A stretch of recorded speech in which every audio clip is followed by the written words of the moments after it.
रामरायांनी ओळखलं की लक्ष्मणाला नगर पाहण्याची इच्छा आहे. लक्षात आल्याबरोबर तेच विश्वामित्रजींना म्हणाले, गुरुदेव, लक्ष्मण नगर पाहू इच्छितो. लक्ष्मणाला मी नगर दाखवून घेऊन येऊ का?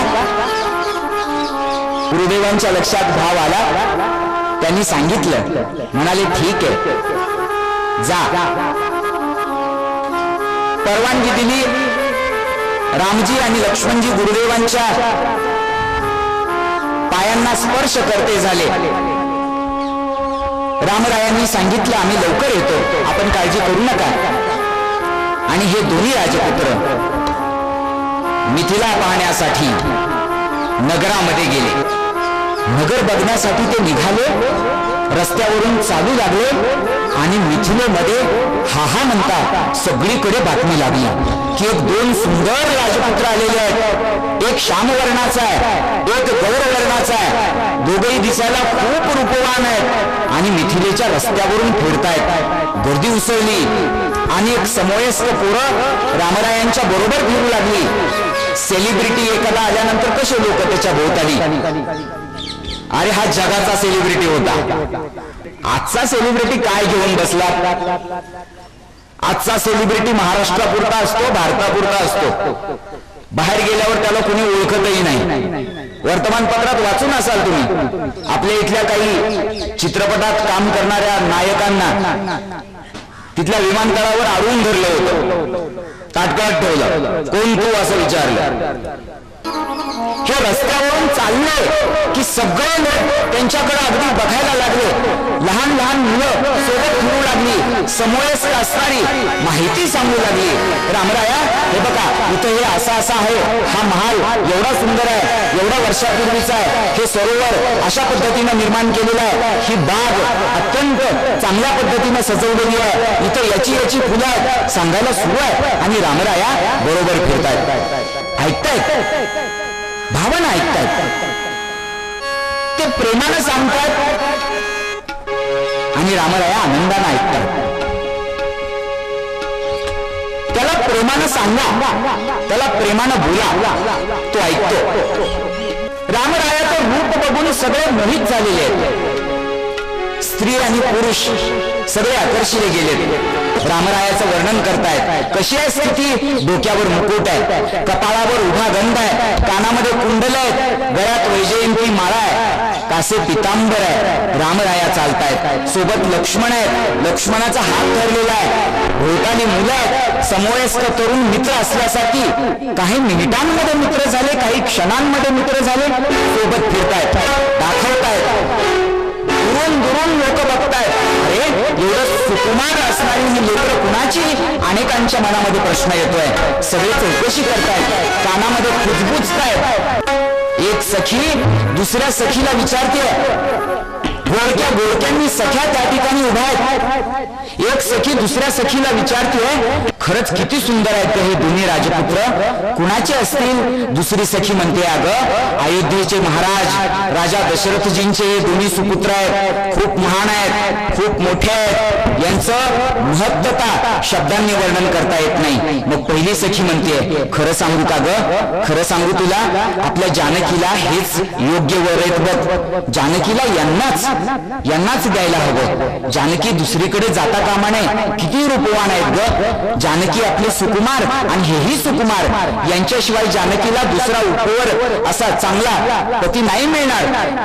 पण पहिली सखी म्हणते, अगं, खरं आहे तुझं, मलाही तसंच वाटतंय, खूप रूपवान आहेत. आपला जानकीचा आणि रामरायांचा दोघांचा जोडा किती सुंदर दिसेल, किती सुंदर दिसेल. पण खरं सांगू तुला, महाराजांनी तर प्रतिज्ञा केली आहे, जो धनुष्यभंग करेल त्यालाच जानकी दिली जाईल. आणि ही मुलं तर सुकुमार दिसत आहेत ग, त्यांच्याकडून कसं धनुष्यभंग होणार? प्रतिज्ञा आहे महाराजांची, कठोर प्रतिज्ञा आहे, कसं होणार एवढं सहजासहजी? पहिली सखी पुन्हा म्हणते, अगं, त्यांच्या सुकुमारपणावर जाऊ नकोस, त्यांच्या लहानपणावर जाऊ नकोस, ते किशोरवयीन दिसतायत असं म्हणू नकोस. खूप महानता आहे त्यांची. त्यांनी ताटिकेचा वध केलेला आहे. त्यांनी मारीचाला शतयोजन समुद्रा पार पलीकडे रामाकडे फेकलेला आहे, त्यांनी सुबाहूला संपवलेला आहे. जनकजींच्या इथे ते आलेत ना, विश्वामित्रजी घेऊन आलेत म्हणे. मला तर असं वाटतंय की जनकजींनी त्यांना बघितलं ना त्याच ठिकाणी खरं तर त्यांना हा पण मोडून टाकावा वाटायला पाहिजे होता. मानस, रामचरितमानस जनकजींनी जेव्हा बघितलं ना, त्याच वेळेला जनकजींना हा पण आपण उगीच केला असं मनात कुठेतरी वाटलं असेल. या सख्या बोलतायत एकमेकींशी. तुला खरं सांगू, तो पण त्यांनी मोडावा वाटलं असतं, पण आपली जानकी, आपली वैदेही याच राजपुत्राला द्यावी ग. पूर्व पुण्याईना असले जावई मिळतील, यांच्याबरोबरच लग्न व्हावं आपल्या जानकीचं. त्या निमित्तानं ते मधून मिथिलेमध्ये येतील, त्या निमित्तानं आपण त्यांना पुन्हा पाहू, त्या निमित्तानं आपणाला अयोध्येला जाता येईल, त्या निमित्तानं त्यांच्याशी आपलं नातं निर्माण होईल, या निमित्तानं आपलं आणि त्यांचं कुठेतरी काहीतरी जुळून येईल आणि चैतन्य निर्माण होईल. दोन सख्या बोलतायत.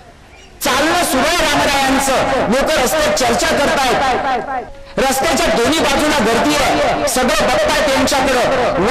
वर दुसऱ्या मजल्यावर एखाद्या माडीच्या तिथं काही मुली वर उभारलेल्या आहेत. रामराया खालून चालले, त्यांचा चेहरा त्यांना दिसत नाही वरून, ते खालून जात असल्यामुळं मग त्यांना बघायचं कसं, तर वरच्या त्या मुली हातात उंजळभर फुलं घेतात आणि असं अंगावर टाकतात. वरून काय पडलं म्हणून रामराया असं वर बघतात. तेवढ्या वेळामध्ये हे दर्शन घेऊन, तेवढ्या वेळामध्ये पाहून घेतात. जे यांच्याकडे बघतायत ते समाधानानं, तृप्ततेनं भरून आले, त्यांचं अंतःकरण अगदी भरून आले. रामराया चाललेत रस्त्यावरून, मिथिलेच्या राज रस्त्यावरून, राजमार्गावरून. मिथिला नगरी आहे, संपन्न नगरी आहे. मानसमध्ये प्रसंग आलेला नाही, पण असं म्हणतात एक सुनबाई जी नुकतीच लग्न होऊन सासरी आलेली, वरच्या मजल्यावरून रामाकडे पाहत होती, आणि जेव्हा ती पाहत होती त्यावेळेला तिचा घुंगट, तिचा पदर थोडासा पाठीमागे गेला होता खांद्यावर. ती भावविभोर होऊन बघते रामाकडे. रामरायांचं लक्ष नाही तिकडे. रामराय आपले चाललेले आहेत, लक्ष्मणजी आपल्या रस्त्याने चालतायत, आणि ही नुकतीच लग्न करून मिथिलेमध्ये आलेली ती नववधू रामरायाकडे भावविभोर होऊन बघते.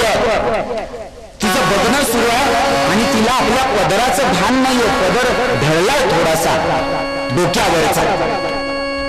तेवढ्या तिच्या सासूला बघितलं, ती धावत आली आणि म्हणाली, अगं कळतं की नाही तुला, अक्कल आहे की नाही तुला. ती म्हणली, आई काय झालं हो. आत्याबाई, मामी काय झालं. अगं म्हटली, डोक्यावरचा पदर पडलाय तुझ्या, आणि तिकडे काय बघत बसलीस. पदर पडल्याने लक्षात नाही का तुझ्या. अशा अवस्थेत जर खालच्या लोकांनी तुझ्याकडे बघितलं तर कसं होईल. पदर पडलाय तुझा, लोक बघतील की. ही सून म्हणाली, आत्याबाई अहो सगळे लोक त्या रामरायाकडे बघण्यात गुंतलेत हो, माझ्याकडे कोण बघणार. सगळं त्या प्रभूकडे बघतायत, माझ्याकडे कोण बघणार. एकट्या तुम्हीच कर्मदरिद्री आहो, देव पुढे आहे आणि तुम्ही माझ्या पदराला बघत बसला. हे पुढचं वाक्य तोंडावर म्हणली नाही बरं का. हे पुढचं वाक्य ती सुनबाई आपल्या मनात म्हणली. तोंडावर म्हणली असत तर एवढं सोपं प्रकरण आहे का. फार आनंदामध्ये सगळं वातावरण असं भरून गेलेलं आहे. सगळे तिकडे बघतायत, सगळ्यांच्या मनामध्ये आनंद आहे. पुढं पुढं जाणं सुरू आहे, पुढं पुढं चालणं सुरू आहे. समवयस्क मित्र दाखवतायत, दाखवत दाखवत बघत बघत बघत ज्या ठिकाणी यज्ञ होणार आहे उद्या धनुष्य यज्ञ, त्या ठिकाणी हे सगळे पोहोचले. धनुष्य यज्ञाच्या ठिकाणची व्यवस्था रामरायाला ती मुलं दाखवू लागली. दाखवण्याच्या बहाण्यानं सगळे रामाच्या हाताला स्पर्श करतायत. सावळा श्रीहरी त्याला स्पर्श करून बघावासा वाटतो. पंढरपुरी गेल्यानंतर विठुरायाच्या पायाला स्पर्श करावासा वाटतो. त्याच्या स्पर्शाचं एक सुख आहे, त्याच्या स्पर्शाचा सुद्धा एक महिमा आहे. इथं सगळी मुलं समवयस्क असणारी रामाला स्पर्श करून बघतात. असं करत करत ही यज्ञस्थळी आले. धनुष्य यज्ञ होणारा स्वयंवराचं ते ठिकाण भव्यदिव्य असा मोठा तो सभा मंडप आणि त्या ठिकाणी सगळं दाखवतात. बघा इथं धनुष्य मांडला जाईल, या ठिकाणी लोक बसलेले असतील, इकडच्या बाजूला राजांची व्यवस्था केलेली असेल. सांगायला सुरू आहे. रामरायांनी सगळीकडे बघितलं, सगळीकडे बघितलं आणि नंतर रामरायाच्या लक्षात आलं की आता उशीर झालाय, आता जास्त वेळ इथे थांबायला नको. आपण सांगितलंय लवकर येईन परत म्हणून. मग त्यांनी सांगितलं आपल्या त्या समवयस्क मित्रांना, बाबांनो आता मला परत जावं लागेल. यांनी जावं असं कुणालाच वाटत नाहीये, पण तरी वेळेला मर्यादा आहे, वेळेला मर्यादा आहे म्हणून त्या ठिकाणाहून रामराया परत निघाले.